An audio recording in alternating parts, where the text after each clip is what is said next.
Alright traders, my name is Archana Prakash and you are watching me on my YouTube channel. YouTube का thumbnail आपने देख लिया। Thumbnail का नाम क्या है? आपको मैं एक ऐसी स्ट्रेटजी सिखाने वाली हूँ इस वाली वीडियो के अंदर, जहाँ पे आप एक सिंगल स्ट्रैटेजी का यूज़ करके इंट्राडे में भी ट्रेड कर सकते हो, स्कैल्पिंग भी कर सकते हो। और आप अगर BTST में ट्रेड करना होल्ड चाहते हो, जैसे कि आज बाय कर लिया, कल के दिन आपको सेल करना है, या फिर आज के दिन सेल कर लिया और कल के दिन आप उसको बाय करना चाहते हो, तो इन सारी ही टाइप की ट्रेडिंग के लिए आपको सिर्फ एक ही सिंगल स्ट्रैटेजी यहाँ पे यूजफुल हो सकती है, और जिसका नाम है price action plus multi confirmation strategy. ठीक है, अब देखो ये स्ट्रैटेजी यूज़ करनी है हमको Nifty, bank Nifty, mid cap Nifty, fin Nifty, ये सारे के सारे एसेट्स के ऊपर। और आप सभी को पता है इन चारों इंडेक्सेस के अंदर हम ऑप्शन ट्रेडिंग कर सकते हैं काफ़ी एक्टिवली, और लिक्विडिटी काफ़ी अच्छी खासी मिल जाती है यहाँ पे। तो ये स्ट्रैटेजी बेसिकली किस किस के लिए है? ये स्ट्रैटेजी है बिगिनर्स के लिए, और जो थोड़े से इंटरमीडिएट या फिर एडवांस लेवल पे लेकिन उनको एक्सपीरियंस चाहिए एक ऐसी स्ट्रैटेजी के अंदर जो स्ट्रैटेजी उनको लॉन्गर रन में एक प्रॉफिटेबल ट्रेडर बनाए। मैं खुद एक 5 साल से एक्टिवली ट्रेडर हूँ मार्केट के अंदर, फाइनेंशियल मार्केट के अंदर। तो ये एक ऐसी स्ट्रैटेजी जिसने मुझे बहुत ज़्यादा हेल्प की अपने ट्रेडिंग करियर के अंदर। तो मेक श्योर करना इस पूरे वीडियो को आप ध्यान से शांति से समझना, अंडरस्टैंड करना, और एक पेन और एक नोटबुक आपको लग सकते हैं यहाँ पे। तो मेक श्योर करना आप ये वीडियो को आगे देखें, बट एक बार पॉज कर लेना और पेन और कॉपी लेके बैठिएगा, सो दैट आप इस वीडियो के अंदर दिए गए हर एक छोटे से छोटे पॉइंट्स को लिख ले और अंडरस्टैंड करें कि कौन से दिनों में आपको ट्रेड्स फाइंड करने हैं, कौन से दिनों में आपको ट्रेड नहीं करना। क्योंकि ट्रेडर्स, मेरे इतने बड़े एक्सपीरियंस के अंदर मैंने एक चीज़ अंडरस्टैंड की है, कभी कभी मार्केट के अंदर ट्रेड ना करना ये भी एक प्रॉफिटेबल ट्रेड ही होता है। ठीक है, रोज़ रोज़ क्यों ट्रेड करना है जिस दिन मार्केट आपको ट्रेड नहीं देने वाला। और इस पूरे स्ट्रैटेजी का एक बेस्ट एग्जाम्पल आज का दिन है। जब मैं वीडियो रिकॉर्ड कर रही हूँ तो आज की दिन है 25 अप्रैल, और आज अप्रैल महीने की मतलब last expiry, in the sense monthly expiry है आज के दिन निफ्टी की। तो आज की पूरी इतना समअप करके सिखाऊंगे ना मैं ये स्ट्रैटेजी कितना यूज़फुल है आपके लिए। आप यहाँ पे स्कैल्पिंग के ट्रेड्स भी कर सकते हो, यहाँ पे आप इंट्राडे में भी ट्रेड कर सकते हो। ठीक है, बस आपको कुछ छोटे छोटे रूल्स और छोटा छोटा प्राइस एक्शन आना चाहिए। अब वो प्राइस एक्शन नहीं भी आता तो कोई दिक्कत की बात नहीं, कुछ बेसिक सपोर्ट और कुछ बेसिक रेजिस्टेंस आपको ड्रॉ करने पड़ेंगे, वो मैं आपको इस वीडियो में समझा दूंगी। अब ये वीडियो आगे बढ़े इससे पहले मैं आपको एक छोटी सी साइकोलॉजी ऑफ मार्केट सिखाना चाहती हूँ। ट्रेस, देखो बहुत सारे लोग होंगे, मुझे नहीं पता आपने किस किस से कितना कितना टाइम देके सीखा है, लेकिन जितना मेरा ट्रेडिंग करियर ने मुझे साथ दिया है, मैं आपको एक चीज़ गारंटी के साथ कह सकती हूँ, मार्केट के अंदर प्राइस एक पर्टिकुलर सपोर्ट या फिर एक पर्टिकुलर रेजिस्टेंस के आसपास ही रिएक्ट करता है। इसका मतलब क्या है? एक पर्टिकुलर प्राइस जब तक नहीं आता तब तक मार्केट में आपको कोई मूवमेंट नहीं दिखेगी। जब तक किसी इंपॉर्टेंट रेजिस्टेंस एरिया को मार्केट हिट नहीं करता, आपको तब तक कोई एक बड़ी मूवमेंट देखने नहीं मिलेगी। तो वो लेवल्स कौन से होते हैं जहाँ पे एक ऑप्शन बायर को पैसा कमाने का मौका मिलता है? क्योंकि देखो सिंपल सी चीज़ है ट्रेडर्स, एक ऑप्शन बायर मार्केट में कब पैसा बनाएगा? जब मार्केट के अंदर ना मूवमेंट आएगी। अगर मूवमेंट आएगी ही नहीं, अगर मार्केट ऐसा है तो यहाँ पे थीटा डीके हो जाएगा। आप अगर ऑप्शन ट्रेडिंग कर रहे हो तो आपको पता होगा कि आपने लेट से कोई प्रीमियम लिया, 200 रुपये का आपने कोई प्रीमियम खरीदा है, लेकिन अगर मार्केट कहीं पे मूव ही नहीं की तो ये 200 रुपये जो है आपको लिटरली जीरो भी हो सकते हैं, अगर आपने एट द मनी या फिर OTM में आपने स्ट्राइक प्राइस सिलेक्ट की है। तो बेटर होता है ऐसी स्ट्रैटेजी आपके पास में होनी चाहिए जो खुद ब खुद आपको बता दे कौन से लेवल होंगे जहाँ पे ब्रेकआउट आ सकता है, जहाँ पे सप्लाई आ सकता है, जहाँ पे सेलिंग आ सकती है। वो सारी की सारी चीज़ें आपको इस पूरे स्ट्रैटेजी में देखने के लिए मिलेगी। कौन से वो प्राइस एरिया है जहाँ पे आप स्कैल्प कर सकते हैं। देखो बिगिनर भी हो तब भी ये स्ट्रैटेजी इतनी पावरफुल है कि आपकी पूरी ट्रेडिंग करियर को ये एक सिंगल स्ट्रैटेजी चेंज कर सकती है। तो मेक श्योर करना, टाइम अगर हो तो स्टार्ट से लेके एंड तक ये पूरी वीडियो देखना, बहुत कुछ आपको सीखने के लिए मिलेगा और काफ़ी मज़ा आने वाला है। ठीक है, तो वीडियो को शुरू करते हैं, बट बिफोर दैट इस वाले स्ट्रैटेजी को हम अंडरस्टैंड करने के लिए कुछ रूल्स देखेंगे। ठीक है, तो कुछ रूल होते हैं इस वाले स्ट्रैटेजी को यूज़ करने के लिए। अब देखो सबसे पहले तो क्या है, यहाँ पे कुछ रूल्स मैंने आपके लिए बना के रखे। रूल क्या है इस वाले स्ट्रैटेजी को यूज़ करने के? First one, HTF supply demand zone आपको ड्रॉ करने। HTF मतलब क्या?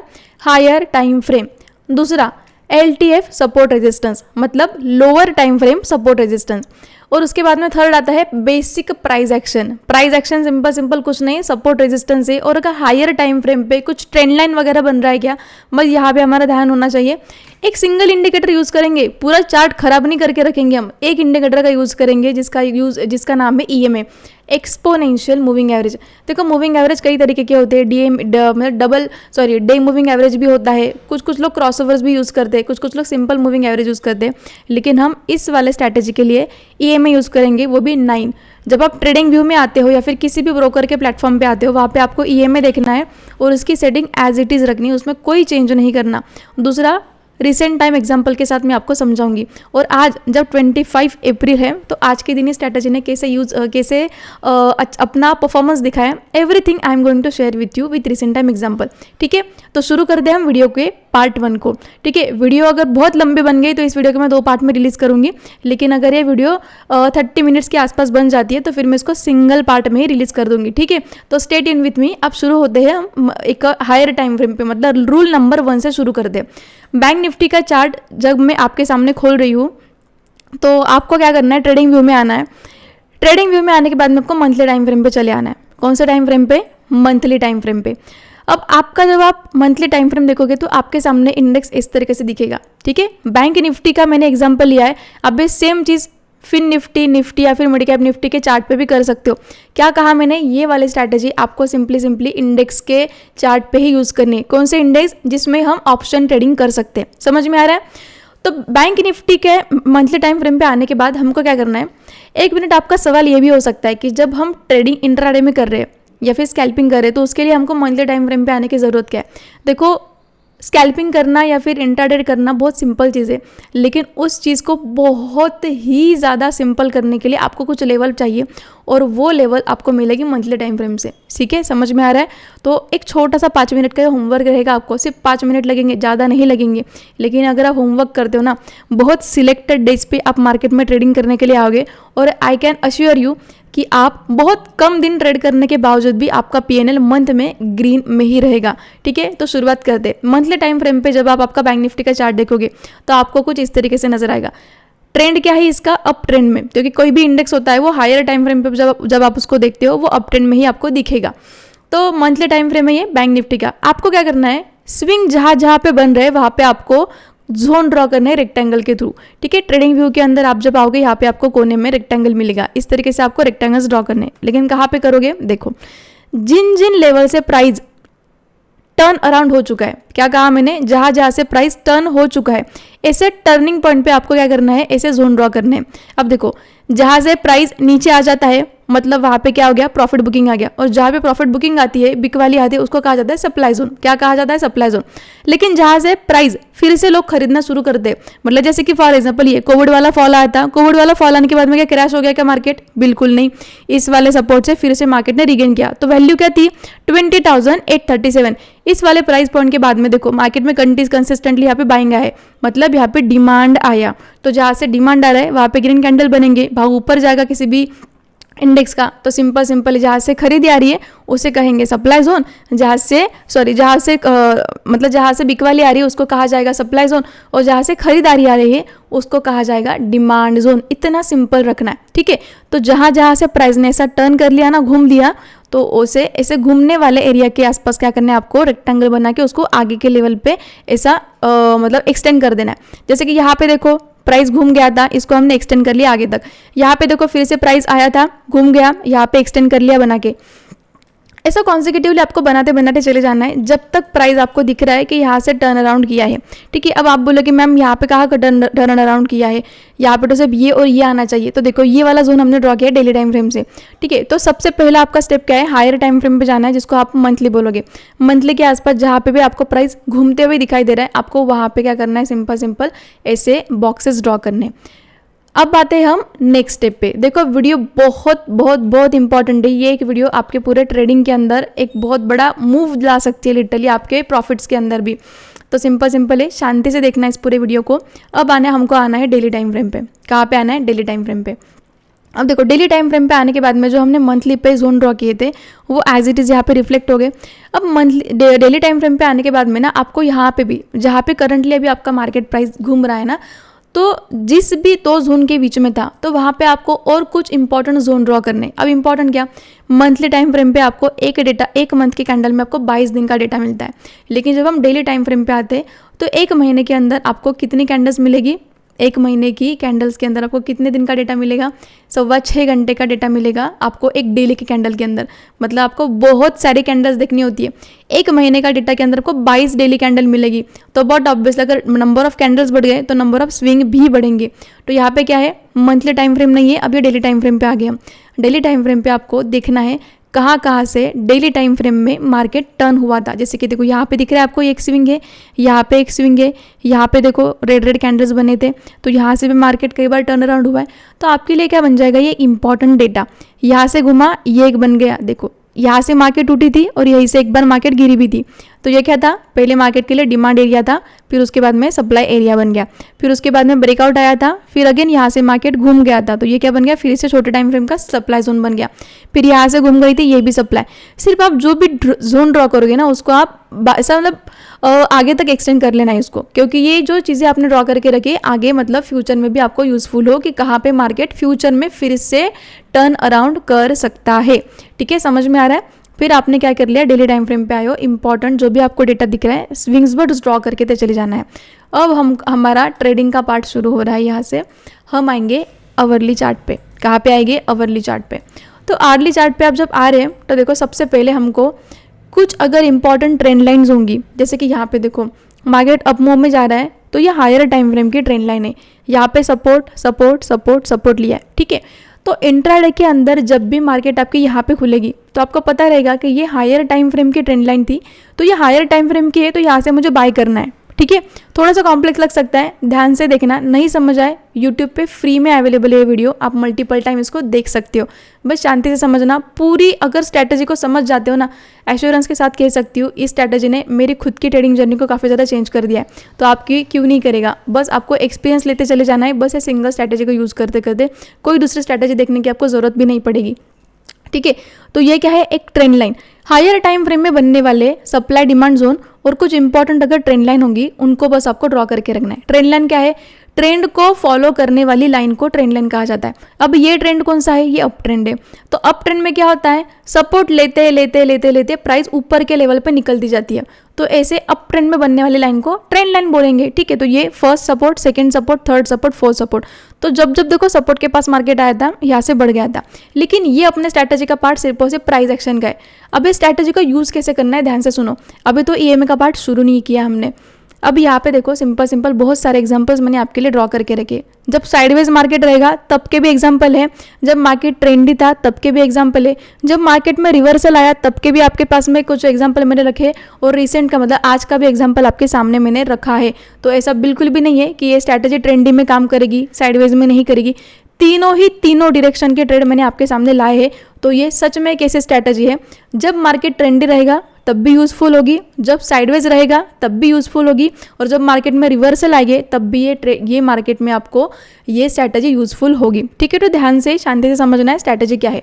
अब देखो डेली टाइम फ्रेम पे आने के बाद में जैसे हमने आर्ली टाइम फ्रेम पे आने के बाद में जैसे हमने डेली टाइम फ्रेम पे कुछ स्विंग ड्रॉ करके रखे थे, आर्ली टाइम फ्रेम पे भी आने के बाद में आपको क्या करना है, ऐसे छोटे छोटे जोन्स ड्रॉ करके रखने। जैसे कि देखो कल के मतलब जैसे को ये वाला एक एरिया था जहाँ से प्राइस ने टर्न अराउंड कर दिया था, ठीक है। ये अगर इसको मैं थोड़ा सा और पीछे तक एक्सटेंड करती हूँ, देखो यहाँ से प्राइस एक बड़ी रेड कैंडल बना के फिर से यहाँ से घूम गया था, ठीक है। ऊपर से नीचे आने के बाद में देखो यहीं से एक बड़ी सेलिंग आई थी, मतलब ये क्या हो गया, मार्केट के लिए स्विंग एरिया हो गया। यहाँ से पलट गई थी मार्केट तो ये टर्निंग पॉइंट था मार्केट का। फिर उसके बाद में यहाँ से भी अगर पलट गई थी तो ये इंपॉर्टेंट जोन था जिसको मैंने आगे तक खींच लिया। समझ में आ रहा है, सिंपल करना है। जहाँ से प्राइस घूमेगा वो आपके लिए इंपॉर्टेंट सपोर्ट, इंपॉर्टेंट रेजिस्टेंस की तरह काम करेगा, ठीक है। देखो यहाँ पे जो था मैंने इसको एक्सटेंड कर लिया, तो यहाँ से कई बार हमको ट्रेड्स देखने के लिए मिले। अब हमको ट्रेड फाइंड कैसे करने, ये ध्यान में रखो।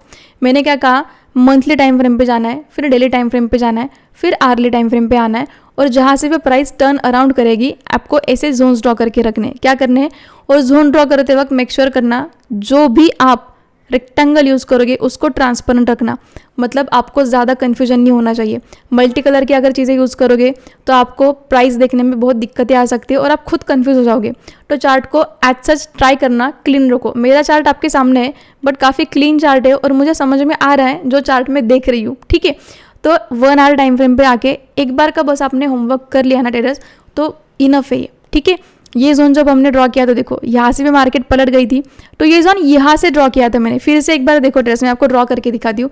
यहाँ से जब प्राइस टर्न अराउंड किया था तो ये 1 आवर चार्ट पे आने के बाद में देखो मैंने इसको ऐसे यहाँ तक ड्रॉ किया था, समझ में आ रहा है। तो ये मेरे लिए एक सप्लाई एरिया बन गया। फिर यहाँ पे जब जब मार्केट आए कुछ ना कुछ रिएक्शन आपको देखने मिलेगा, बस वही रिएक्शन ही आपके ट्रेड बनने वाले, समझ में आ रहा है। वो रिएक्शन ही आपका ट्रेड है। अब हम बात करते हैं 5 मिनट टाइम फ्रेम की। क्या पे देखो, ट्रेड लेने के लिए आपको 2 टाइम फ्रेम यूज़ करने हैं, एक 15 मिनट और एक 5 मिनट। एंट्री एग्जिट 5 मिनट पे रहेगा, लेकिन कभी कभी आपको कन्फ्यूजन हो सकता है तो आपको 15 मिनट टाइम फ्रेम भी, बस to sort out your confusion, आपको 15 मिनट टाइम फ्रेम भी बीच बीच में शिफ्ट करके देखना है जब आपको कन्फ्यूजन हो, ठीक है। तब वो कौन सा कन्फ्यूजन हो सकता है वो भी मैं आपको बता दूंगी। अब सबसे पहले हम यहाँ पे रिसेंट एग्जाम्पल स्कैल्पिंग का लेंगे, ठीक है।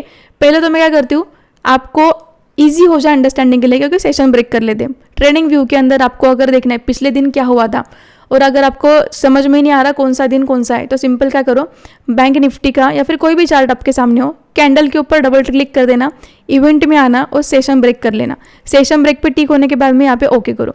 आपके सामने दिख रहा है आपको हर एक दिन जो है सेशन के अंदर ब्रेक हो गया, मतलब यहाँ से यहाँ तक का जो है ये पूरा एक दिन का डेटा है, यहाँ से यहाँ तक जो है पूरा एक दिन का डेटा है, समझ में आ रहा है। तो यू कैन सी आज का दिन काफ़ी ज़्यादा ट्रेंडी है। आज जब मैं वीडियो रिकॉर्ड कर रही हूँ, आज का डेट क्या है 25 अप्रैल, मतलब निफ्टी का मंथली एक्सपायरी है। तो आज देखो बैठे बैठे 3 ट्रेड्स हमने पंच किए थे, और वो तीनों ट्रेड की साइकोलॉजी पहले तो अंडरस्टैंड करनी है, समझनी है, ठीक है। आज का रिसेंट पहला ये एग्जांपल लेंगे, फिर पीछे के एग्जांपल देखेंगे, और इसके अकॉर्डिंग हम स्कैल्पिंग, इंट्राडे और BTST ट्रेड्स को कैसे फाइंड आउट करेंगे देखेंगे। अब मैं आज से ही क्यों ये डेटा आपको दिखा रही हूँ ट्रेडर्स, क्योंकि देखो जब भी हम कोई स्ट्रैटेजी यूज़ करना शुरू करते हैं ना, आपके पास में इनफ एग्जांपल्स होने चाहिए, और वो स्ट्रैटेजी आपको, क्योंकि आपको नहीं पता होगा कि आज का दिन ट्रेंडी हो सकता है या फिर साइडवेज हो सकता है, लेकिन आपके पास में स्ट्रैटेजी ज़रूर ऐसी होनी चाहिए कि अगर मार्केट साइडवेज भी है तो उसमें से भी वो आपको ट्रेड निकाल के दे, ट्रेंडी भी है तो उसमें भी आपको वो ट्रेड निकाल के दे, अगर रिवर्सल आ रहा है तब भी वो आपको ट्रेड निकाल के दे, और वो स्ट्रैटेजी आपको ये भी बताए कि आज आपको ट्रेड नहीं करना है, ताकि आपका कैपिटल बचे।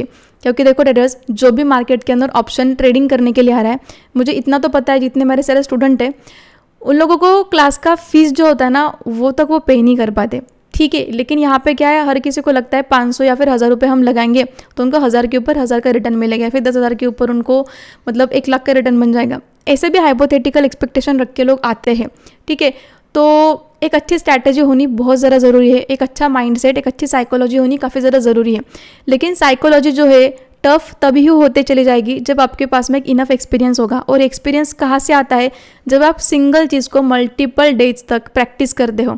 तो ये एक ऐसी सच में स्ट्रैटेजी है जो वर्थ इट है। अगर आप इस स्ट्रैटेजी के साथ में एक अच्छा खासा दिन या फिर एक अच्छा खासा समय बिताते हो, तो मेक श्योर कर सकती हूँ मैं, आप इस वाले स्ट्रैटेजी से 100% प्रॉफिटेबल बन सकते हो, समझ में आ रहा है। तो आपको सिंपल क्या करना था, फर्स्ट स्टेप था मंथली टाइम फ्रेम पे जाके जहाँ से प्राइस टर्न अराउंड हो रहा था वहाँ पे आपको क्या करना था, ऐसे इंपॉर्टेंट जोन्स ड्रॉ करके रखने, जहाँ से प्राइस ऐसा टर्न कर रहा था या फिर जहाँ से प्राइस ऐसा ऊपर टर्न कर रहा था, तो यहाँ पे आपने क्या किया था, ऐसे जोन्स ड्रॉ कर लिए थे। फिर आप लोअर टाइम फ्रेम पे आए, डेली टाइम फ्रेम पे। डेली टाइम फ्रेम पे आपको कुछ ज़्यादा डेटा मिलेगा, तो जैसे कि फॉर एग्जांपल यहाँ पे आपको कुछ डेटा मिला होगा तो आपने यहाँ पे ड्रॉ कर लिया। फिर डेली टाइम फ्रेम के बाद में आपने 1 आवर टाइम फ्रेम पे सेम चीज़ की। ऐसा करने के बाद में फिर हम आएंगे 5 मिनट टाइम फ्रेम पे, ठीक है, 5 मिनट टाइम फ्रेम पे। अब आप देखो सिंपल है, मैं आपको सबसे पहले तो बताऊंगी स्कैल्पिंग, क्योंकि पहला जो ट्रेड मुझे आज के दिन में मिला वो स्कैल्पिंग का मिला।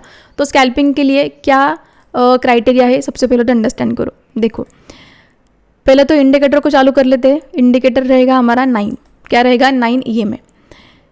जब भी मार्केट गैप अप खुलेगी या फिर गैप डाउन खुलेगी, देखो स्कैल्पिंग का रूल समझो, इसलिए मैंने बोला था आपको कॉपी और पेन रखना है।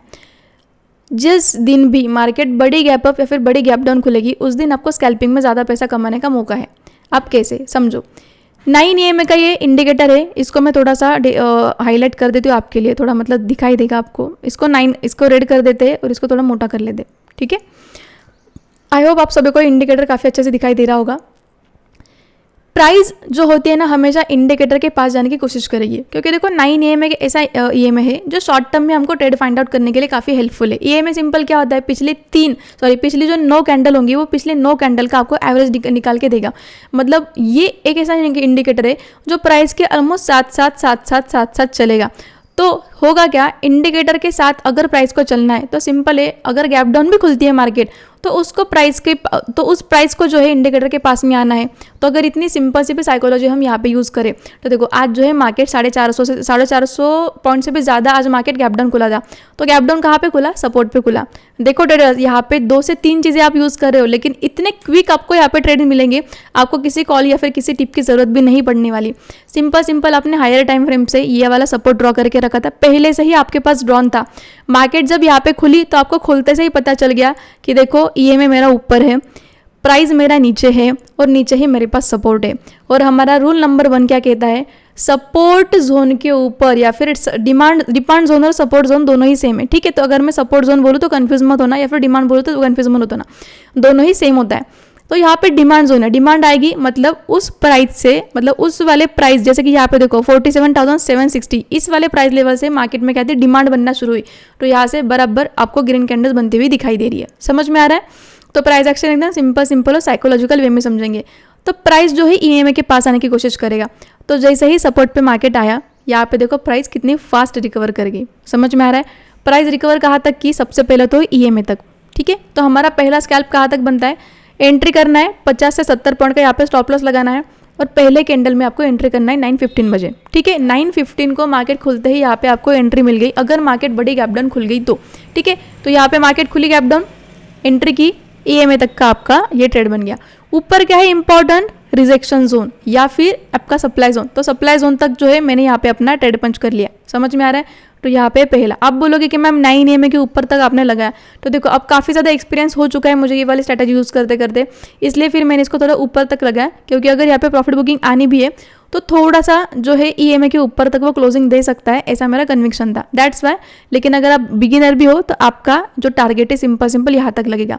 आपका RR कितना है, आपने रिस्क कितनी ली 75 पॉइंट की, आपका टारगेट कितना बना 1:3 का, मतलब गवाओगे तो 75 रुपये, मतलब 75 पॉइंट, और अगर लेके आओगे घर पे तो 298 पॉइंट, मतलब ऑलमोस्ट 300 पॉइंट्स का आसपास जो है आपका स्पॉट पे प्रॉफिट बन रहा है। समझ में आ रहा है? तो ये हो गया पहला स्कैल्पिंग का रूल। क्या क्या था, अगर मार्केट गैप डाउन खुल रहा है, सपोर्ट है नीचे, सपोर्ट है, गैप डाउन खुल रहा है और 9 EMA अगर ऊपर है तो प्राइस 9 EMA को फॉलो करने के लिए पहले जाएगा। समझ में आ रहा है? तो मार्केट खुलते से ही अगर ऐसी सिचुएशन आपके सामने आ रही है तो वहाँ पे आपको स्कैल्पिंग करना है। दूसरा, स्कैल्प का ट्रेड कैसे बन सकता है या फिर इंट्राडे का ट्रेड कैसे बन सकता है, शांति से सुनो इस चीज़ को।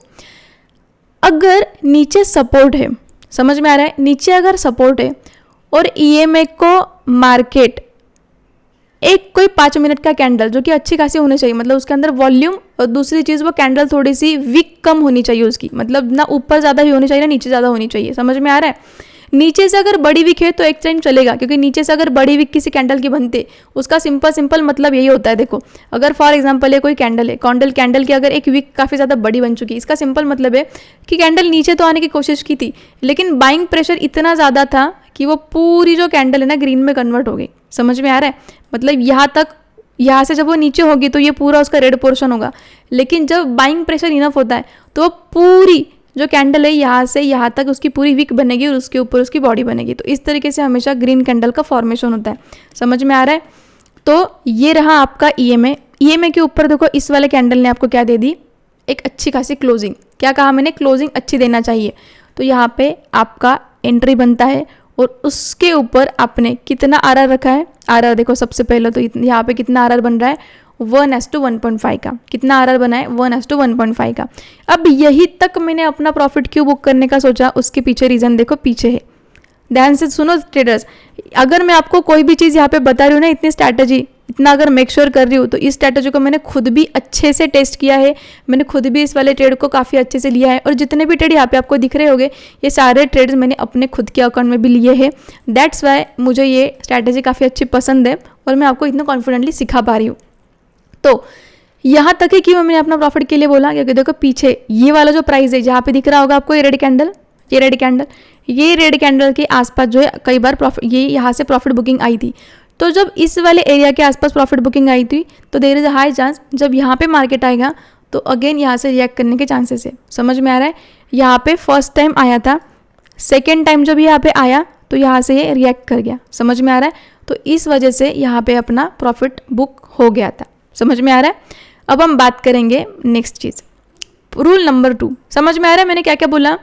एक, पहला जो स्कैल्पिंग का रूल क्या था, मार्केट अगर गैप डाउन खुल रहा है, क्या आप कहा मैंने, मार्केट अगर, एक सेकेंड, मार्केट अगर गैप डाउन खुल रहा है, 9 EMA अगर ऊपर है और नीचे ही सपोर्ट है तो प्राइस 9 EMA को फॉलो करेगा। समझ में आ रहा है? प्राइस 9 EMA को फॉलो करने जाएगा तो यहाँ पे आपका मार्केट खुलते से ही क्या बन जाएगा, एक ट्रेड बन जाएगा। लेकिन अगर ये वाइस वर्सा होता, मतलब अगर मार्केट गैप अप खुल रहा है और ऊपर क्या है, ऊपर आपका रेजिस्टेंस है, समझ में आ रहा है, आपका EMA नीचे है और प्राइस गैप अप खुल रहा है और गैप अप जहाँ पे खुल रहा है वहाँ पे अगर ऊपर के लेवल पे इंपॉर्टेंट सप्लाई जोन है तो वहाँ से एक बड़ी सी प्रॉफिट बुकिंग आ सकती है। एग्जाम्पल दूँ, देखो रिसेंट टाइम एग्जाम्पल है, यहाँ पे 9 EMA क्या है, नीचे था, समझो इस चीज़ को, 9 EMA क्या था, यहाँ पे था, नीचे था, प्राइस यहाँ पे खुला, खुलने के बाद में देखो प्राइस ने EMA को फॉलो किया। समझ में आ रहा है? तो यहाँ से लेके यहाँ तक जो है आपका पहले ही मार्केट खुलते से ही यहाँ पे आपका ट्रेड बन रहा था स्कैल्पिंग के अंदर, और फिर उसके बाद में आप देख सकते हो मार्केट का हाल क्या था, पूरे दिन मार्केट चौपी था, लेकिन मार्केट खुलते से आपने यहाँ पे पैसा बना लिया। इतनी सुंदर और इतनी सिंपल स्ट्रैटेजी है, से इसको अगर आप मास्टर करते हो ना, सिर्फ और सिर्फ ऐसे भी दिन जिस दिन आप फॉलो करते हो कि मार्केट बड़ी गैप अप सिर्फ खुलनी चाहिए या फिर एक बड़ी गैप डाउन खुलनी चाहिए और वो जहाँ पे खुले वहाँ पे अगर सपोर्ट है फिर रेजिस्टेंस है, तब भी आप अच्छा पैसा बना सकते हो लिमिटेड डेज ट्रेड करने के बाद। ठीक है, तो ये हो गया स्कैल्पिंग का। अब हम बात करते हैं पॉइंट नंबर 2, अगर मुझे इंट्राडे ट्रेड चाहिए, क्या चाहिए, इंट्राडे ट्रेड चाहिए, तो देखो 9 EMA सपोर्ट से बहुत दूर नहीं चाहिए और 9 EMA रेजिस्टेंस से बहुत दूर नहीं चाहिए। जैसे कि फॉर एग्जांपल अगर ये ऊपर है सप्लाई जोन, ये नीचे है रेजिस्टेंस जोन, और EMA अगर इन दोनों के ऐसा बीच बीच में से घूम रहा है तो उस दिन आपने ट्रेड नहीं करना है, उस दिन आपने ट्रेड नहीं करना है।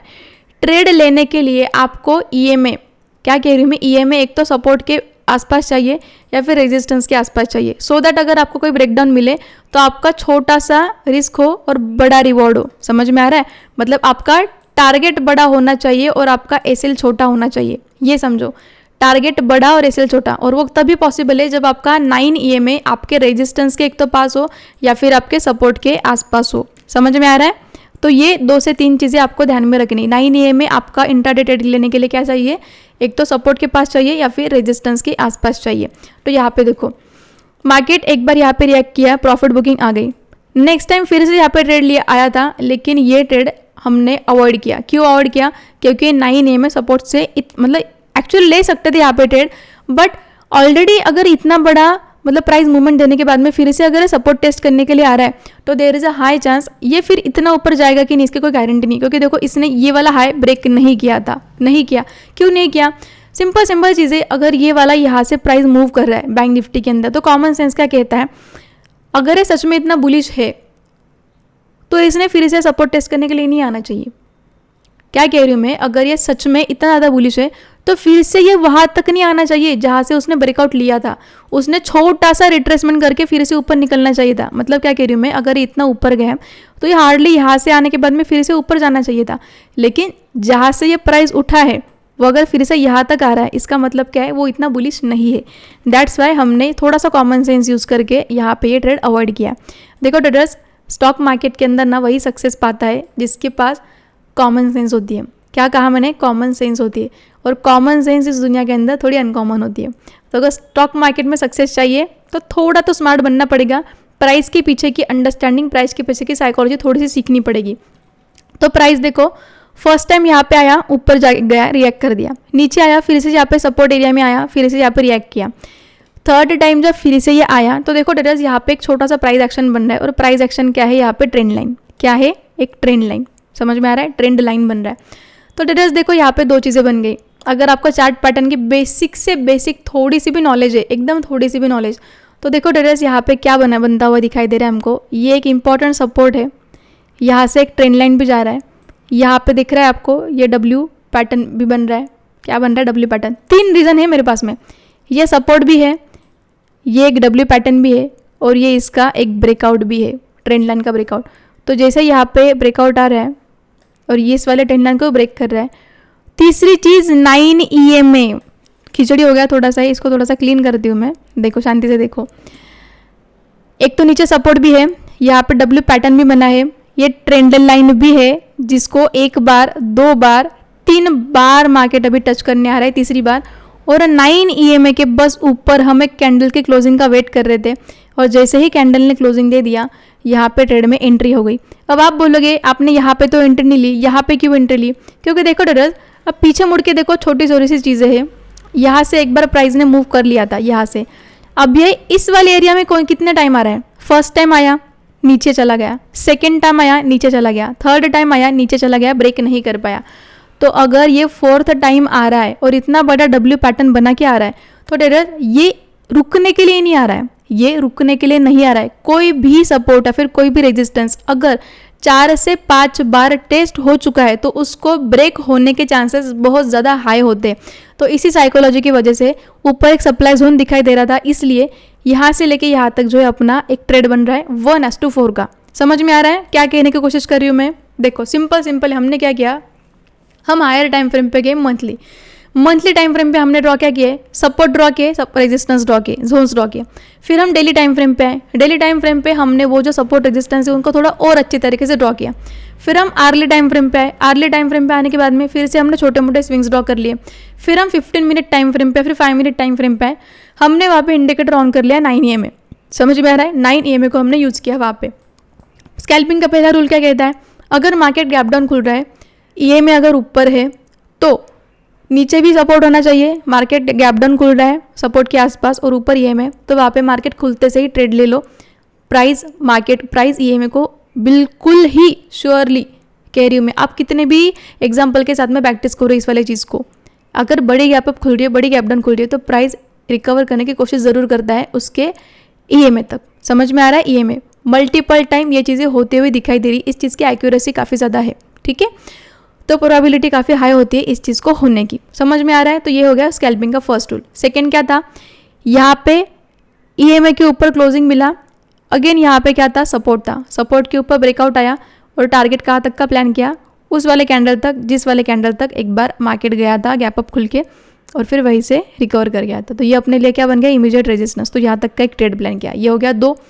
दूसरी चीज़, इसी सेम डे में हमको क्या मिला है, इंट्राडे ट्रेड। इंट्राडे ट्रेड कैसे मिला, W पैटर्न बन गया। दूसरी चीज़ यहाँ पे क्या आया, एक ट्रेंड लाइन आया। तीसरी चीज़ EMA को मैंने क्या बोला, सपोर्ट के आसपास होना चाहिए EMA और उसके ऊपर एक कोई तो कैंडल जिसकी विक कम हो, ऐसे कैंडल ने क्लोजिंग देनी चाहिए। यहाँ पे दिख रहा है कैंडल की क्लोजिंग मिल गई, उसी कैंडल के नेक्स्ट कैंडल में आपको एंट्री करनी है। छोटा सा स्टॉप लॉस प्लान करना है, कितना, यहाँ पे देखो कितना कैंडल का स्टॉप लॉस था, इसको अगर मैं थोड़ा सा नीचे भी लेती हूँ तो मैक्सिमम 90 to 100 पॉइंट्स का यहाँ पे स्टॉप लॉस आपका आएगा और यहाँ पे आप बहुत अच्छे RR में काम कर सकते हो 1:3। समझ में आ रहा है? आज के ही दिन में ये 3 ट्रेड हो गए। अब हम बात करते हैं पिछले दिन की। देखो पिछला जो दिन था कंप्लीट साइडवेज था, इस दिन मैंने कोई ट्रेड नहीं किया था, इसके पहले के भी दिन में मैंने कोई ट्रेड नहीं किया था। समझ लो इस चीज़ को क्यों मैं कह रही हूँ। यहाँ पे सिर्फ और सिर्फ एक स्कैल्प प्लान हुआ था और यहाँ पे भी एक स्कैल्प प्लान हुआ था, अदरवाइज मैंने कोई भी ट्रेड नहीं किया था। अब सबसे पहले तो देखो इस वाले दिन को ट्रेड नहीं करना है, मुझे कैसे पता चला? यहाँ पे मार्केट गैप अप खुला था, ये एक मेरे लिए इंपॉर्टेंट लेवल बन गया।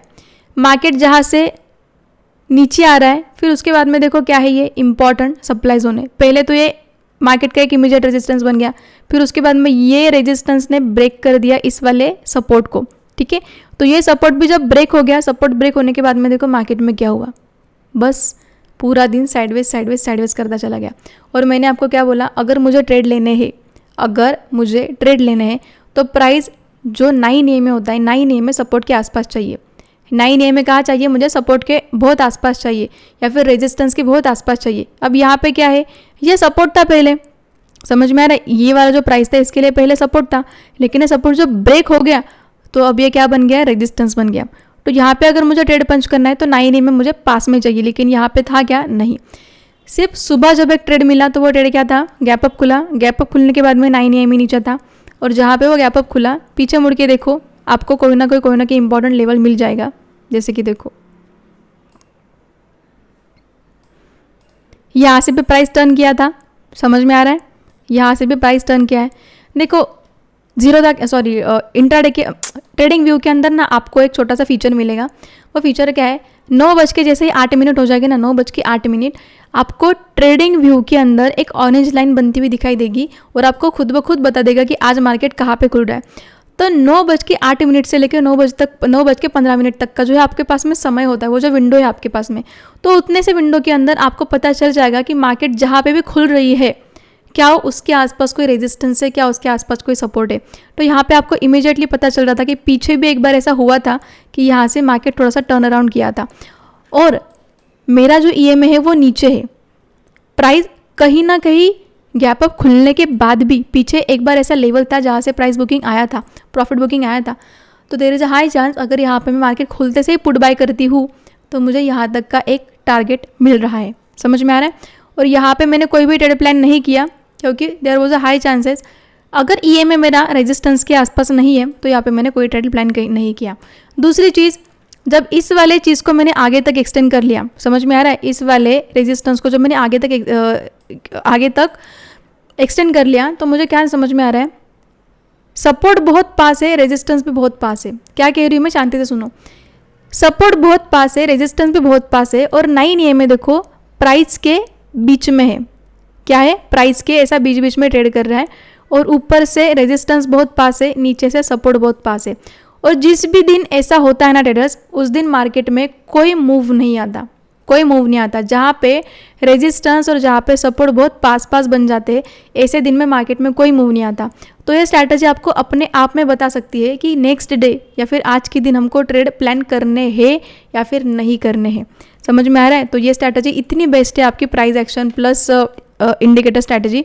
ये आपको खुद ब खुद बता देगी कौन से दिन में आपको ट्रेड करना है, कौन से दिन में आपको ट्रेड नहीं करना। क्या था मेरे पास में, एक यहाँ का इसका हाई था, या हाई के आसपास मैंने एक सपोर्ट ये यहाँ के इसके हाई के आसपास मैंने यहाँ पे रेजिस्टेंस ड्रॉ कर लिया, नीचे सपोर्ट ड्रॉ कर लिया और बस इतनी सी चीज़ करने के बाद मुझे पता चल गया कि इस दिन मुझे पैसा नहीं गंवाना है, पैसा नहीं गंवाना है।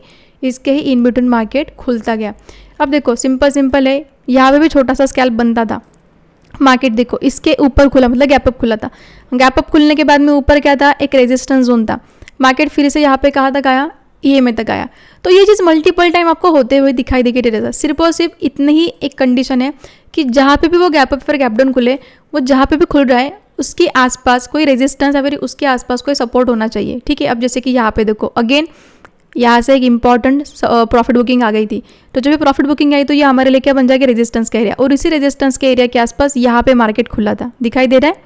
यहाँ पे यहाँ से प्रॉफिट बुकिंग आया था। जब इसी को हमने आगे ड्रॉ किया तो यहाँ पे देखो मार्केट गैप अप खुली, अगेन ईएमए के साथ में उसने जाने का डिसीजन लिया। समझ में आ रहा है। तो प्राइस हमेशा ईएमए को फॉलो करेगी, क्योंकि ये जो ईएमए मैं आपको बोल रही हूँ ये प्राइस के साथ साथ चलता है। तो प्राइस जहाँ पे भी है, अगर वो ईएमए से बहुत दूर भी चली गई तो प्राइस ईएमए के साथ साथ चलने की कोशिश ज़रूर करता है। समझ में आ रहा है। तो इस हिसाब से ये स्कैल्पिंग की एक स्ट्रैटेजी यहाँ पे बन गई। और इंट्राडे में अगर आपको ट्रेड करना है तो उसके लिए क्या है, सिंपल, ईएमए आपका अगर बाइंग का ट्रेड ले रहे हो तो सपोर्ट के ऊपर होना चाहिए। दूसरी चीज़, सपोर्ट के आसपास आपको 2 से 3 चीज़ें देखनी है। क्या है, जैसे कि यहाँ पे देखो ट्रेंड लाइन बन रहा था, यहाँ पे मेरा चार्ट पैटर्न बन रहा था, यहाँ पे ईएमए का भी ब्रेकआउट आया है। और कोई भी ईएमए के आसपास जो कैंडल बन रही है तो वो कैंडल ने ज़्यादा उसकी वीक नहीं होनी चाहिए अपर साइड की। समझ में आ रहा है। ऊपर से अगर वीक है तो उसका मतलब क्या है, वो कैंडल बुलिश नहीं है। नीचे से अगर बड़ी वीक बन रही है तो उसका मतलब होता है बुलिश है। मतलब सेलिंग की जो कैंडल थी बन रही, उस सेलिंग कैंडल में इतना बाइंग प्रेशर क्रिएट हो गया कि नीचे से एक बड़ी वीक बन गई। सिंपल है। नीचे से जब बड़ी वीक होती है ना, किसी भी कैंडल की ऐसी बड़ी वीक होती है तो सिंपल मतलब होता है यहाँ पे बाइंग प्रेशर काफ़ी इनफ था और वो कैंडल की क्लोज हमेशा ग्रीन में हुआ है। तो ऐसे कैंडल को भी काफ़ी बुलिश माना जाता है। तो 2 से 3 चीज़ें हमने देखी कि इंट्राडे में कैसे ट्रेड प्लान करने। और थोड़ा एग्जांपल देखते हैं। और जब मैंने आपको क्या बोला, ऊपर से रेजिस्टेंस नीचे से सपोर्ट अगर पास पास है उस दिन आपको ट्रेड नहीं करने, उस दिन पूरा मार्केट साइडवेज होने के चांसेस। यहाँ पे देखो साइडवेज था मार्केट, यहाँ पे सिर्फ और सिर्फ एक स्कैल्प का ट्रेड मिला, कोई इंट्राडे ट्रेड नहीं मिला। क्यों नहीं मिला, क्योंकि देखो ईएमए जो है रेजिस्टेंस से काफ़ी दूर था। यहाँ पे हमारा रिस्क टू रिवॉर्ड इतना फेवरेबल नहीं है। फिर उसका पीछे का डेटा देखते हैं। अगेन वही मार्केट क्या है, अप ट्रेंड में था। क्या है, अप ट्रेंड में था। अप ट्रेंड में मार्केट गैप अप खुला है। गैप अप भी कहाँ खुला है, देखो पीछे दिख रहा है। एक ऐसा प्राइस एरिया है जहाँ से मार्केट फॉल कर गई थी। मतलब यहाँ से देखो, इस चीज़ को मैं ब्लैक पेन से निकालती हूँ। ये दिख रहा है आपको, यहाँ से एक स्विंग बना है, यहाँ से देखो प्राइस कैसे नीचे नीचे नीचे नीचे आता चला गया। तो जब ये प्राइस एरिया के आसपास जब मार्केट फिर से खुला और जब आपका 9 EME नीचे है, तो ऊपर से लेके नीचे तक इतना बड़ा आपको एक स्कैल्प ट्रेड मिल गया। मतलब मार्केट खुलते से 20 से 25 मिनट में आपको यहाँ पे लिटरली 1 लाख का भी प्रॉफिट हो सकता है, अगर आप रिस्क रिवॉर्ड अच्छे से मैनेज करके चलते हो और इस वाले स्ट्रैटेजी को खुद बैक टेस्ट करते हो और इसके अंदर थोड़ा सा प्रॉफिटेबल बनने की कोशिश करते हो। तो समझ में आ रहा है, बहुत बहुत अच्छी स्ट्रैटेजी है ट्रेडर्स, इसको सच में यूज़ करके देखना। आपको यहाँ पे स्कैल्प के भी ट्रेड मिलेंगे और अच्छे आरआर के साथ में ट्रेड करने के लिए मिलेगी। यहाँ पे आप सिर्फ और सिर्फ 2 या फिर 4 पॉइंट नहीं कमाने वाले, यहाँ पे आप लिटरली स्कैल्पिंग के अंदर भी 100 से लेके 150 पॉइंट्स तक के भी ट्रेड पंच कर सकते हो। तो दिखाई दे रहा है, ये सेम चीज़ को मैंने 3 से 4 बार आपको दिखा दिया। अब हम बात कर लेते हैं। अब हाँ, और एक चीज़, यहाँ पे जब रेजिस्टेंस के आसपास हुआ खुला तो ये EMA को टच करने के लिए, EMA जब टच हुआ तो देखो यहाँ पे क्या था, बेसिकली एक सपोर्ट जोन था। तो मैंने क्या बोला आपको, जब आपको इंट्राडे ट्रेड पंच करने, तो इंट्राडे में ट्रेड पंच करने के लिए आपका EMA और आपका सपोर्ट आसपास होने चाहिए। तो सपोर्ट के आसपास क्या था, अपना EMA भी है और यहाँ पे दिखाई दे रहा है आपको ये कैंडल की क्लोजिंग काफ़ी अच्छी थी। क्या है, क्लोजिंग काफ़ी अच्छी थी। तो यहाँ पे अगर ट्रेड, मैंने यहाँ पे ट्रेड लिया नहीं था इसलिए यहाँ पे आपको कुछ दिखाई नहीं दे रहा है, यहाँ पे सिर्फ स्कैल्प ट्रेड पंच किया था और यहाँ पे आपका इंट्राडे ट्रेड बन रहा है। देखो किस तरीके से, यहाँ पे मैं लॉन्ग ले लेती हूँ पोजीशन। ये जो कैंडल दिखाई दे रही है आपको, ध्यान से देखो, ये वाली कैंडल, इसको मैं फिर से आपको शांति से दिखाती हूँ। ये वाली जो कैंडल दिखाई दे रही है आपको, बड़ा हो गया है, एक सेकेंड, ये वाली कैंडल 9 EMA के ऊपर उसने क्लोजिंग दी है और ये कैंडल में ज़्यादा कोई वीक्स भी नहीं है। क्या है, वीक्स भी नहीं है। तो जिस कैंडल में वीक नहीं है, ऐसी कैंडल में आपको क्या करना है, एंट्री करनी है। ठीक है, उसका मतलब नेक्स्ट कैंडल में, तो वो कैंडल का जो लो है या फिर जो स्विंग उसके आसपास आपको मिलेगा। देखो मैं क्यों कह रही हूँ आपको सपोर्ट के आसपास ट्राई करो, क्योंकि वहाँ पे ना स्टॉप लॉस बहुत छोटा जाएगा आपका। मतलब आपको जो है महज 100 पॉइंट का स्टॉप लॉस प्लान करना है, लेकिन उसके अगेंस्ट में आप देखोगे ना ट्रेडर्स, बहुत अच्छे आपको टारगेट्स देखने के लिए मिलेंगे। तो सिंपल है, यहाँ पे अगर आपने एंट्री कर ली तो यहाँ पे ट्रेड्स कितना बड़ा मिला आपको, 344 पॉइंट का ट्रेड था। अब आप बोलोगे मैम यहाँ पे तो इसने टारगेट हिट ही नहीं किया। मानती हूँ मैं, यहाँ पे ट्रेड हिट नहीं हुआ है टारगेट, लेकिन फिर ट्रेडर्स जिस ट्रेड में आपका टारगेट हिट नहीं होगा और आपने एंट्री सपोर्ट पे ली है, तो आपको ये वाला ट्रेड कन्वर्ट कर देना है BTST में। देखो क्या कहा मैंने, ध्यान से सुनो। अगर आपका EMA सपोर्ट के आसपास था और बुलिश कैंडल में आपकी अगर एंट्री हुई है, लेकिन मार्केट बंद होने से पहले आपका टारगेट रेजिस्टेंस तक, क्योंकि देखो आप सपोर्ट पे बाय करोगे, रेजिस्टेंस पे प्रॉफिट बुक करोगे, लेकिन रेजिस्टेंस को मार्केट अगर टच नहीं करता तो ये ट्रेड आपका बन जाएगा BTST trade, buy today sell tomorrow. ठीक है, तो इस वाले ट्रेड को आप होल्ड कर लोगे फॉर नेक्स्ट डे। तो there is a high chance market जो है फिर से गैप अप खुल सकती है। तो देखो क्या हुआ, मार्केट अगेन यहाँ पे गैप अप खुला था, गैप अप खुलते से ही आपका ये जो टारगेट था ना, ये टारगेट के भी ऊपर चला गया। ठीक है, अगेन एक दूसरे सप्लाई जोन में मार्केट खुला था, समझ में आ रहा है। तो ये खुला तो यहाँ पे फट से प्रॉफिट बुकिंग भी आया, लेकिन अगर इसको आप होल्ड भी करके लेके जाते तब भी आप सुबह सुबह इस वाले ट्रेड के अंदर ज़्यादा पैसे मतलब प्रॉफिटेबल निकलते थे आप इस वाले ट्रेड में। समझ में आ रहा है, फिर से सुनो, अगर आपने कोई ट्रेड में एंट्री किया है और आपका टारगेट थोड़ा ऊपर है, मतलब रेजिस्टेंस अगर यहाँ से थोड़ा ऊपर है, तो मार्केट गैप अप खुल के नेक्स्ट डे या फिर उसी एरिया में खुल के आपको फिर से आपका टारगेट अचीव करा के दे सकता है। तो ये ट्रेड आपका बन गया BTST ट्रेड। नहीं समझ में आया, फिर से एक बार वीडियो देखना, आपको समझ में आएगा और ये स्ट्रैटेजी आपको बहुत बहुत यूज़फुल रहेगी। आपको लिटरली ये पता देगी कि कौन से दिन में ट्रेड नहीं करना है ट्रेडर्स, इसको बस आपको यूज़ करना है और आपको एक्सपीरियंस लेना है इस वाले पर्टिकुलर स्ट्रैटेजी के साथ में। आपको बहुत सारे क्वेश्चंस आपके सॉल्व हो जाएंगे। फिर उसके बाद में हम थोड़ा पीछे का डेटा देखते हैं। यू कैन सी ट्रेडर्स, जिस दिन मार्केट में ना ऐसे ये ट्रेड फाइंड आउट हुए कि कितने आरआर के साथ में मैंने काम किया है, 1:3, यहाँ पे देखो 1:4, यहाँ पे जिस दिन कुछ भी नहीं था मार्केट में, कुछ भी नहीं था, देखो यहाँ पे कितने आरआर के साथ में काम किया मैंने, छोटे से रेंज में भी मुझे 1:1.6 का ट्रेड मिला है। उसके प्रीवियस डे में देखो यहाँ पे पूरा BTST ट्रेड मिला है, देखो यहाँ पे BTST ट्रेड मिला था, 1:3 का ट्रेड मुझे मिला है। तो हर एक ट्रेड को हम डिस्कस करेंगे, कम से कम 10 से 20 और हम ट्रेड यहाँ पे डिस्कस करेंगे प्रॉपर अंडरस्टैंडिंग के लिए। आपको नहीं समझे आप मुझे कमेंट में क्वेश्चन करना, मैं आपको हर एक क्वेश्चन का आंसर वहाँ पे दूंगी। ठीक है, तो फिर पिछला हमको डे देखना है। अब देखो मैंने आपको क्या बोला था, जब आप हायर टाइम फ्रेम पे जाओगे, डेली या फिर मंथली टाइम फ्रेम, आपको क्या करना है, वहाँ पे कुछ इंपॉर्टेंट ट्रेंड लाइन्स वगैरह भी ड्रॉ करके रखना है। तो देखो यहाँ पे मैंने ट्रेंड लाइन ड्रॉ करके रखी थी यहाँ पे, तो ये ट्रेंड लाइन का यूज़ मुझे कहाँ आ गया, इंट्राडे के अंदर आ गया। तो देखो मैं कहाँ गई, ट्रेड लेने के लिए 5 मिनट टाइम फ्रेम पे। तो 5 मिनट टाइम फ्रेम पे जब मैं जाऊंगी और मुझे यहाँ पे कहीं प्राइस आते हुए दिखाई देगा, समझ में आ रहा है? इस वाले डे की हम बात कर रहे हैं, इस वाले डे की। जब मार्केट में प्राइस यहाँ पे आया, गैप डाउन खुला, तो यहाँ पे क्या था मेरा पहले से ड्रॉन एक इंपॉर्टेंट डिमांड जोन ड्रॉ करके रखा है मैंने, आपको दिखाई दे रहा होगा पीछे से, देखो एक मेरी लाइन आ रही है, समझा, रेक्टेंगल आ रहा है। दूसरी चीज़, रेक्टेंगल के आसपास मेरा मतलब मार्केट ओपन हो रहा है। दूसरी चीज़ नीचे से क्या है, इंपॉर्टेंट ट्रेंड लाइन जा रही है। क्या जा रही है? ये ट्रेंड लाइन जा रही है, यहाँ पे आपको दिख रहा है डॉटेड डॉटेड, ये हायर टाइम फ्रेम की ट्रेंड लाइन है। तो ट्रेडर जब ट्रेंड लाइन के पास मार्केट आ रहा है, दूसरी चीज़ इंपॉर्टेंट डिमांड जोन के आसपास अगर मेरा मार्केट अगर ओपन हो रहा है, तो there is a high chance आज के दिन मुझे यहाँ पे सिर्फ और सिर्फ बाइंग करके चलना है। यहाँ पे सेलिंग का सोचना ही नहीं है, यहाँ पे मुझे बाई ही करना है।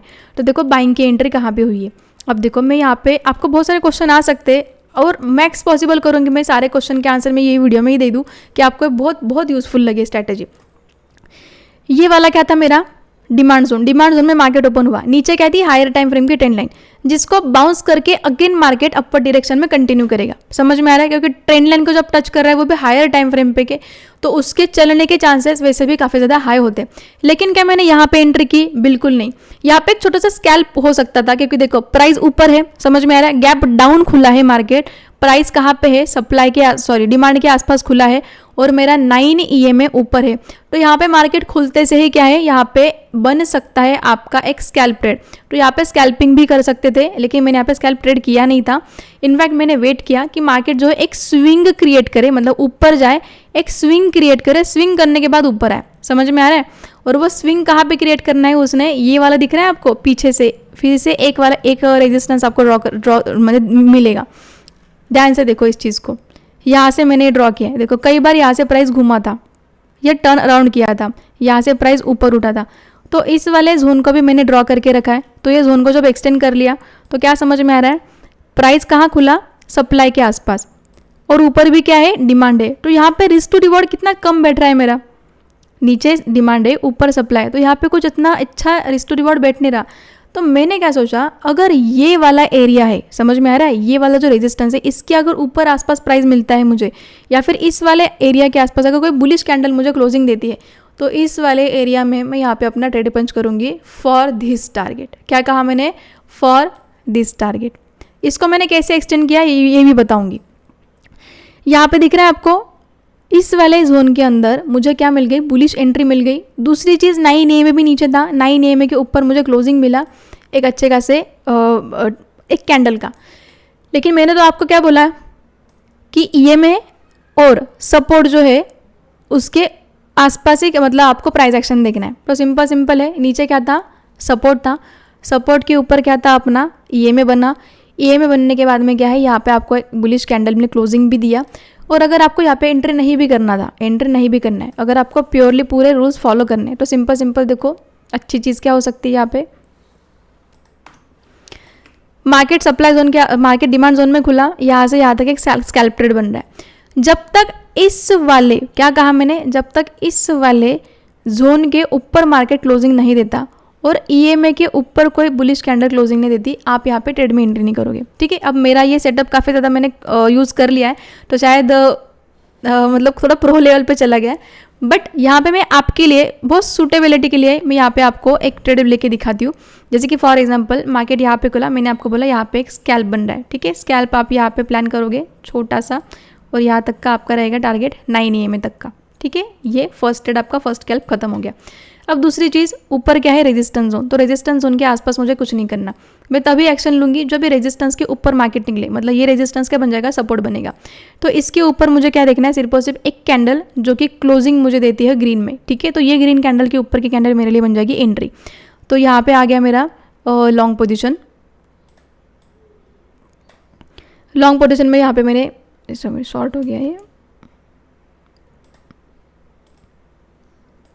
ये कैंडल बन जाएगी आपकी एंट्री, और ये कैंडल जो है आपकी बन जाएगी एग्जिट। समझ में आ रहा है, एग्जिट। तो जस्ट इतनी शानदार स्ट्रैटेजी है ये, इतनी शानदार स्ट्रैटेजी। कितना स्टॉप लॉस लगा आपको यहाँ पे, कितना स्टॉप लॉस, एंट्री आपकी यहाँ पे आपको मोर देन 100 स्टॉप लॉस का, 100 पॉइंट का स्टॉप लॉस लगेगा भी नहीं। इतनी यूज़फुल और इतनी शानदार स्ट्रैटेजी है ये। आप बिगिनर लेवल पे हो, कोई दिक्कत की बात नहीं। आपको सिंपल क्या देखना है, EMA का ब्रेकआउट आना चाहिए, दूसरी चीज़, रेजिस्टेंस है तो रेजिस्टेंस को सपोर्ट में कन्वर्ट होने दो। अगर अच्छी खासी कोई कैंडल है, अगर क्लोजिंग देती है तो वहाँ पे आप एंट्री कर सकते हो। तो इतनी दो ही सिर्फ चीज़ों की वजह से मैंने यहाँ पे एंट्री की थी। लेकिन आपने जब मेरा ये चार्ट देखा तो इस दिन तो है मैंने बड़ी कैंडल, मतलब बड़ा जो है मेरा टारगेट रखा था, यहाँ तक का टारगेट रखा था। तो वो टारगेट मैंने बड़ा क्यों रखा था, देखो ट्रेडर्स, 9 AM जो था, 9 AM के नीचे कोई भी कैंडल ने क्लोजिंग नहीं दिया है। कई बार जो है देखो यहाँ पे छोटी मोटी क्लोजिंग दी है मार्केट ने, देखो इसको टच किया था, दूसरी जो कैंडल है यहाँ से ओपन हुई, ओपन होने के बाद में फिर से ऊपर चली गई, फिर से रेड किसी भी कैंडल ने ना 9 AM के नीचे एक अच्छी खासी क्लोजिंग नहीं दी है। तो जब यहाँ पे क्लोजिंग दी ही नहीं तो कहीं ना कहीं ये सेंटिमेंट दिख रहा है पॉजिटिविटी के और ज़्यादा। तो नेक्स्ट कैंडल यहाँ पे बड़ी बन गई। और ऑप्शन डेटा भी मैं एट द सेम टाइम देखती हूँ जब मैं इंट्राडे ट्रेड करती हूँ। तो ऑप्शन डेटा भी मुझे यही बता रहा था कि अभी भी मार्केट के अंदर एक ट्रेंडी रैली देखने के लिए मिल सकती है। तो ये दो रीज़न की वजह से और अपना जो सेटअप भी एएमए का, ये सेटअप की वजह से मैंने यहाँ पे इंट्राडे ट्रेड लिया था। और 1:7 के आसपास, क्या कह रही हूँ मैं, 1:7 के आसपास यहाँ पे अपने को ट्रेड करने के लिए मिला है। मतलब स्पॉट के अकॉर्डिंग 614 पॉइंट मिले थे। और यहाँ पे you can see risk again more than 100 points का नहीं है, सिर्फ और सिर्फ 86 पॉइंट का यहाँ पे आपका रिस्क है। फिर से उसके नेक्स्ट डे चले जाते हैं, मतलब थोड़ा प्रीवियस डे में चले जाते हैं। अभी उसका प्रीवियस डे का डेटा है यहाँ पे दिख रहा है ना आपको, टेरेस सेशन ब्रेक मैंने करके रखा है। इसको थोड़ा सा मैं और डार्क करके दिखा देती हूँ, चाहिए तो दिखाई दे रहा है आपको, ये सेशन ब्रेक है, मतलब ये पूरा एक दिन का डेटा, ये पूरा एक दिन का डेटा है। तो मार्केट देखो जब भी रिएक्ट करेगी ना, मैंने ऐसे ही नहीं बोला आपको, जब भी मार्केट रिएक्ट करेगी तो वो रिएक्ट करने के लिए उसको हमेशा एक रेजिस्टेंस या फिर एक सपोर्ट की ज़रूरत पड़ेगी। वो ऐसे ही कहीं भी मूव नहीं करेगा। ये बड़ी बड़ी कैंडल्स तभी बनेगी जब मार्केट के अंदर इंपॉर्टेंट लेवल्स के ब्रेकआउट या फिर ब्रेकडाउन आएंगे। क्या कहा, ब्रेकआउट या फिर ब्रेकडाउन आएंगे। तो इसीलिए हमको पेशेंटली वेट करना है जब तक कोई लेवल ब्रेक नहीं करते। अब देखो प्रीवियस डे में क्या हुआ था, प्रीवियस डे में मार्केट आसपास, मतलब यहाँ पे फ्लैट ही खुला था और फ्लैट खुलने के बाद में देखो ये रेजिस्टेंस एरिया है, रेजिस्टेंस एरिया के आसपास ये ट्रेड कर रहा है, रेजिस्टेंस एरिया के आसपास ही ट्रेड कर रहा है। अब यहाँ पे आप कहोगे कि यहाँ पे मेरे सेल की एक एंट्री बन रही थी, तो हाँ यहाँ पे आप एक ट्रेड ले सकते थे, यहाँ पे एक छोटा सा स्कैल्प बन सकता था आपका, क्योंकि इसने इसके नीचे एक ब्रेकडाउन दिया। लेकिन यहाँ पे देखो अगर आपने प्रॉफिट बुक नहीं किया तो फिर आपको यहाँ पे एसएल गया है, ठीक है, यहाँ पे छोटा सा एसएल आपको देना पड़ा था। लेकिन फिर उसके पूरे दिन के बाद में देखो ये जो आपका बॉक्स दिखाई दे रहा है आपको, ये रेजिस्टेंस का बॉक्स, ये पूरे रेजिस्टेंस के बॉक्स में ही मार्केट था। समझ में आ रहा है, ये पूरा जो है रेजिस्टेंस का बॉक्स, इस वाले बॉक्स के अंदर ही मार्केट ट्रेड कर रहा था। और यहाँ से एक छोटी सी ट्रेंड लाइन बनती चली जा रही थी। आपको ये सारे ट्रेंड लाइन्स वगैरह कब दिखना शुरू होगी पता है ट्रेडर्स, जब आप मार्केट को थोड़ा सा समय दोगे। क्या दोगे, थोड़ा सा समय दो मार्केट को। जब आप मार्केट को थोड़ा समय दोगे ना, आपको ये सारी चीज़ें अपने आप दिखना शुरू हो जाएगी। छोटा सा ट्रेंड लाइन बनता चला जा रहा था। यहाँ पे देखो प्राइस कैसा कंसोलिडेट कर रहा था। और जब ये ट्रेंड लाइन का ब्रेक डाउन आया, क्या कहा मैंने, जब ये ट्रेंड लाइन का ब्रेक डाउन आया तो यहाँ पे देखो कितना अच्छा ट्रेंडी मूव आपको देखने के लिए मिला।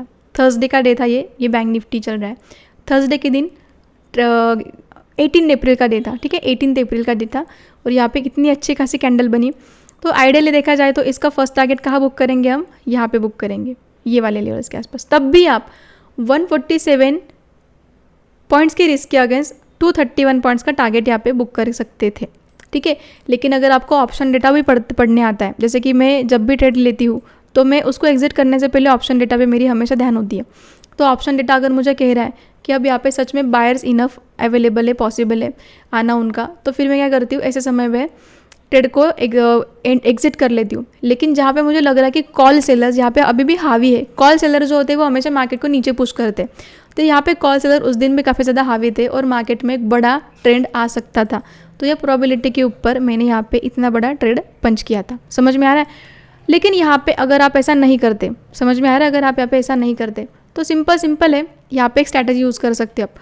5 मिनट टाइम फ्रेम को, जब तक कोई भी कैंडल, अगर आपने सेल का ट्रेड लिया है, जब तक कोई भी कैंडल अप साइड, मतलब मुड़ के, मतलब टर्न अराउंड करके, जब तक कोई ग्रीन कैंडल आपको प्राइस में क्लोजिंग नहीं देता है, मतलब कोई भी अगर ग्रीन कैंडल टर्न हो गया, अगर क्लोजिंग नहीं दे रहा है 9 EMA का, तब तक आपको ट्रेड को फॉलो करते चले जाना है।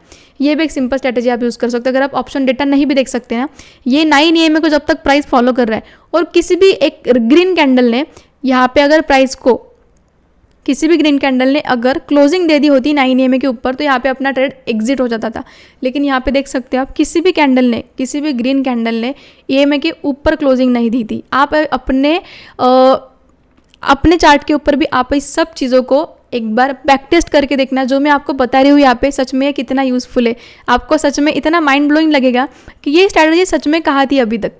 यहाँ पे आप स्कैल्पिंग भी कर सकते हो, इंट्राडे के अंदर भी ट्रेड कर सकते हो, और सिंपल एक ही इंडिकेटर का यूज़ करके आपको कितने सारे ट्रेड करने के मौके मिल सकते हैं। तो देखो यहाँ पे क्या था, 9 AM को जब तक किसी भी कैंडल ने ग्रीन में क्लोजिंग नहीं दी तब तक हमारा यहाँ पे कोई भी ट्रेड नहीं था, ठीक है, एग्जिट नहीं था। तो यहाँ पे देखो नहीं थी कोई क्लोजिंग ग्रीन कैंडल में, तो यहाँ तक मैंने पूरा इसको खींचा और यहाँ तक उसको बुक किया। फिर दूसरे दिन क्या है, मार्केट अगेन गैप डाउन खुली, और जब भी गैप डाउन खुले मैंने आपको क्या बोला है, प्राइस जो है EMA के आसपास जाने की कोशिश करता है। तो देखो यहाँ पे जो है अपना स्कैल्प का ट्रेड हुआ, और इसको तो हमने अभी देख लिया। फिर उसके बाद में हम प्रीवियस डे में आते हैं। तो प्रीवियस डे को देखो यहाँ से शुरुआत करते हैं। मार्केट क्या है, गैप डाउन खुला, गैप डाउन खुलने के बाद में क्या था, सपोर्ट था। अब ये सपोर्ट जब ड्रॉ किया था, ऊपर है EMA, तो सपोर्ट से उठ के मार्केट EMA तक गया, तो यहाँ पे एक छोटू सा आपका स्कैल्प बनता है, ठीक है, स्कैल्पिंग हो गया। फिर उसके बाद में उसको होल्ड नहीं करना है। क्या कहा मैंने, जैसे ही मार्केट सपोर्ट से उठ के EMA को टच करे उसको आपको लॉन्गर समय के लिए होल्ड नहीं करना है। एक बार एक्सपीरियंस ले लो मार्केट में प्राइस मूव कैसे करते हैं, जब तक आपको खुद को समझ में नहीं आता तब तक आपको ये गलती नहीं करनी। समझ में आ रहा है? तो यहाँ पे ये हो गया। फिर उसके बाद में आपने क्या देखा, मार्केट में जो है प्राइस काफ़ी समय से जो है EMA सपोर्ट के आसपास ही घूम रहा है। तो देखो मेरा क्या था, किसी भी एक कैंडल ने बुलिश एंट्री दे देनी चाहिए मुझे EMA के ऊपर। क्या कहा मैंने, EMA के ऊपर। दूसरी चीज़, एटलीस्ट कुछ तो प्राइस एक्शन बनते हुए दिखाई दे। प्राइस एक्शन मतलब bullish price action. Bullish price action कैसे बनता है, जैसे कि लेट से यहाँ पे मुझे कोई W पैटर्न बनते हुए दिखाई दिया, लेकिन यहाँ पे मुझे कोई ऐसा W पैटर्न बनते हुए दिखाई दे रहा है क्या, नहीं दे रहा है। प्राइस एक्शन कब बनना शुरू हुआ, जैसे कि यहाँ पे देखो छोटा सा ये हेड एंड शोल्डर पैटर्न बना है। समझ में आ रहा है? आपको इतने छोटे टाइम फ्रेम पे नहीं दिखेगा, इसको आपको देखने के लिए 1 मिनट पे जाना पड़ेगा, ठीक है, 1 मिनट पे आप देख लेना इसको। ये डेट क्या है, 16 अप्रैल। 16 अप्रैल के आसपास जाओ, यहाँ पे आपको छोटे टाइम फ्रेम पे हेड एंड शोल्डर भी दिख जाएगा, और यहाँ पे आसपास जो है टाइम हो रहा था 16 अप्रैल का डे है, और ये ट्यूसडे का दिन है, ठीक है। तो ट्यूसडे का दिन था, एक बड़ी सी बुलिश कैंडल, क्या कहा मैंने, 9 EMA के ऊपर। जब तक आपको कोई बुलिश कैंडल एंट्री नहीं देता, सपोर्ट होना चाहिए, सपोर्ट के ऊपर EMA होना चाहिए, और EMA के ऊपर आपको कोई ग्रीन कैंडल ने बुलिश एंट्री आपको देनी चाहिए। तो जैसे ही आपको ऐसी कैंडल मिलती है, आपको उस कैंडल के नेक्स्ट कैंडल में, फिर वो छोटी बने बड़ी बने, that is not your concern, that shouldn't be your concern. आपने बस वहाँ पे ट्रेड पंच करना है, और जब तक नेक्स्ट रेजिस्टेंस नहीं आता तब तक आप उसको, वो ट्रेड को आपको होल्ड करते चले जाना है। देखो यहाँ पे भी एंट्री मिली, और यहाँ पे ये इंट्राडे ट्रेड में आपको एंट्री मिली। इसका सिंपल देखो एसएल कितना छोटा है। अगेन यहाँ पे 77 पॉइंट का ही एसएल लगा, और आपने इतना बड़ा ट्रेड कैप्चर किया। 1:3 का ट्रेड है, 2.9 मतलब 3 होता है। थोड़ा और पीछे चलते हैं। अब यहाँ पे देखो ट्रेडर्स, BTST ट्रेड आपका हुआ है। अगर आप इसको BTST मानते हो तो भी हो सकता है, नहीं तो चलो यह इसको हम BTST के झमेले में नहीं लेके जाते, सिंपल यही तो किसको प्लान करते। एक बार ये ना हटा देती हूँ, ठीक है। तो ये डेट कौन सी है, ये 15 अप्रैल का डे। क्या है ये, 15 अप्रैल का डे। तो 15 अप्रैल के अंदर देखो मार्केट कहाँ खुली, मार्केट खुला इंपॉर्टेंट रेजिस्टेंस के आसपास। क्या है, रेजिस्टेंस के आसपास। इसको हम थोड़ा सा नीचे ले लेते हैं, थोड़ा पीछे का प्रीवियस भी डेटा दिखना चाहिए आपको।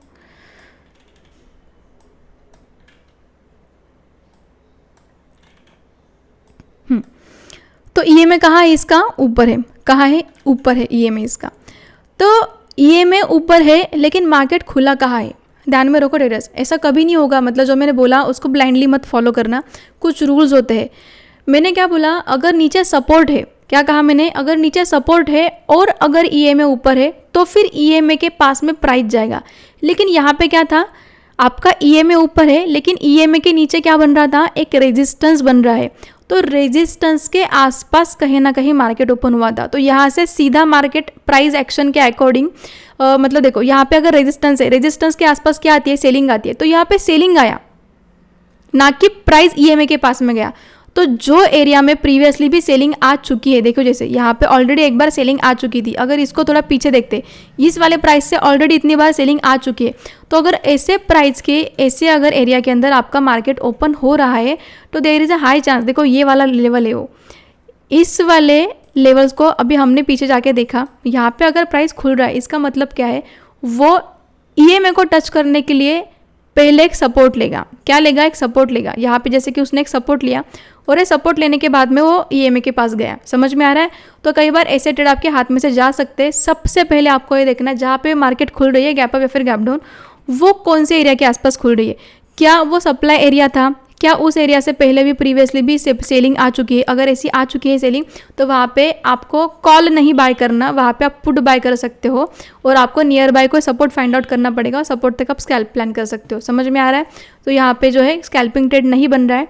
यहाँ पे देखो सिंपल ऊपर रेजिस्टेंस है, ऊपर रेजिस्टेंस है और ऊपर रेजिस्टेंस के बाद में देखो यहाँ पे एक छोटा सा सपोर्ट बन गया। ठीक है, जहाँ से मार्केट ने टर्न अराउंड किया, ये मेरा इंट्राडे के अंदर छोटा सा सपोर्ट बन गया। तो ये सपोर्ट है, ये ऊपर ही रेजिस्टेंस है, तो इतना एरिया में छोड़ दूंगी। क्यों छोड़ दूंगी? मैंने आपको पहला ही रूल बता दिया, ऊपर अगर रेजिस्टेंस है, नीचे ही अगर सपोर्ट है, ये इंट्राडे का सपोर्ट है। ठीक है, छोटा सा अभी के लिए मेरा बना हुआ सपोर्ट है इसके अंदर। तो अगर यहीं से प्राइस टर्न अराउंड किया तो ये मेरे लिए एक स्विंग बन गया। तो ऊपर रेजिस्टेंस है, नीचे सपोर्ट है, तो इस पूरे एरिया के जब तक मार्केट इधर ऊपर नहीं जाता या फिर नीचे नहीं जाता मैं ट्रेड नहीं लूँगी। तो जैसे ही यहाँ पे देखो ये वाला सपोर्ट ब्रेक हो गया, यहाँ पे दिख रहा है आपको ये वाले कैंडल, अच्छी खासी बेयरिश कैंडल मिली है मुझे, बेयरिश कैंडल। तो इस बेयरिश कैंडल में आपकी हो जाएगी एंट्री। अगेन आपका जो है स्टॉप लॉस पे 100 पॉइंट्स के ऊपर नहीं है और यहाँ पे आपको एंट्री मिली है।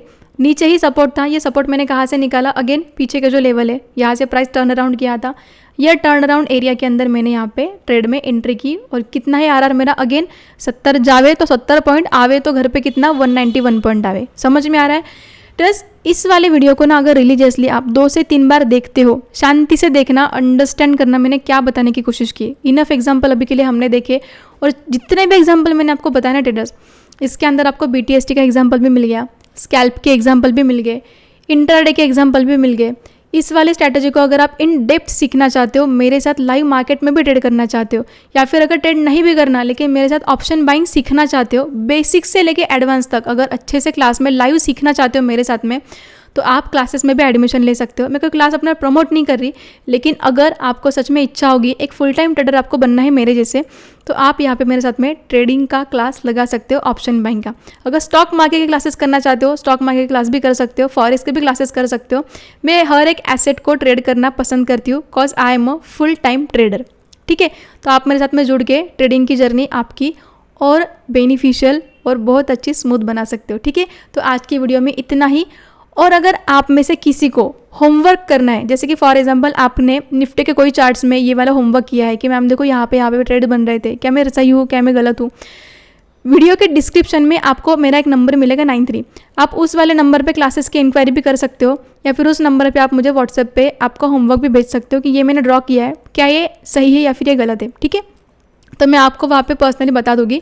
और अगर क्लासेस करते हो तो आपके लिए बहुत ज़्यादा बेनिफिशियल है ट्रेडर्स, क्योंकि देखो मार्केट के अंदर जब भी आप आते हो ना, अगर आपको इनिशियल फेजेस में कोई गुरु मिल जाता है या फिर कोई ऐसा इंसान जिसने ऑलरेडी 5-6 साल मार्केट में बिता दी है सेम एसेट क्लास को ट्रेड करते करते, वो इंसान आपको मार्केट की बारीकियाँ बता सकता है। समझ में आ रहा है? वीडियो बनाने के लिए काफ़ी मेहनत लगती है, तो एक बार लाइक कर देना, सब्सक्राइब कर सको तो बहुत अच्छी चीज़ें, मुझे मोटिवेशन ज़रूर मिलता रहेगा।